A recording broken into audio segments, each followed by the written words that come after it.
ఎవరిదయా gun culture, ఎవరిది హత్యా రాజకీయాల సంస్కృతి అని అడుగుతా ఉన్నా. ఇదే చంద్రబాబు నాయుడు గారిని సూటిగా. మా కుటుంబంలో ముగ్గురు, మా తాతగారు, మా నాన్నగారు, మా చిన్నాన్నగారు ముగ్గురు బలైపోయారు.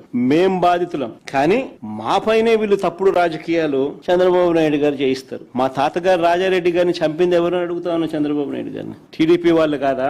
ఈ ఘటన చంద్రబాబు ముఖ్యమంత్రిగా ఉన్నప్పుడు కాదా జరిగింది అని అడుగుతా ఉన్నా. 1999 అసెంబ్లీ ఎన్నికలకు ఏడాది ముందు చంద్రబాబు నాయుడు గారు ముఖ్యమంత్రిగా ఉన్నారు. మా తాతగారిని రాజారెడ్డి గారిని చంపారు. కేవలం నాన్నగారిని రాజశేఖర రెడ్డి గారిని పులివెందులకి కట్టడి చేయాలి అన్న ఒక్క రాజకీయ కోణంతో ఆ కేసులో దోషులను బరితెగించి Hyderabad Telugu Desam party central office లో ఎన్టీఆర్ ట్రస్ట్ భవన్ లో పెట్టి అధికార దుర్వినియోగం చేసి వాళ్ళని రక్షించినారు, జైలుకు కూడా పంపకుండా. మరి ఇది ఎవరిదయ్యా క్రిమినల్ బ్రెయిన్ చంద్రబాబు గారు అని అడుగుతాను. మా నాన్నగారి విషయంలోనూ అంతే. మా నాన్నగారు చనిపోక మునుపు 2-3 రోజుల కిందట అసెంబ్లీ సమావేశాలు జరుగుతా ఉన్నాయి. అప్పట్లో ఆ అసెంబ్లీ సమావేశాలు క్లిప్పింగ్స్ ఒకసారి చూడండి మీరు కూడా. చంద్రబాబు నాయుడు గారు అన్న మాట అసెంబ్లీలో, నువ్వు అసెంబ్లీకి ఎలా వస్తావో నేను చూస్తానన్నాడు. చంద్రబాబు నాయుడు గారు అన్న ఈ మాట తర్వాత 2-3 రోజులకి నాన్నగారు చనిపోయారు, హెలికాప్టర్ యాక్సిడెంట్. ఇప్పటికీ కూడా దీనికి సంబంధించి నివృత్తి గాని అంశాలు ఎన్నో ఉన్నాయి. ఎవరిదయ్యా చంద్రబాబు క్రిమినల్ బ్రెయిన్ అని అడుగుతా ఉన్నా. మా చిన్నాన్న వివేకానంద రెడ్డి గారిని ఇదే చంద్రబాబు ప్రభుత్వంలో హత్యకు గురైన మాట వాస్తవం కాదా అని అడుగుతా ఉన్నా.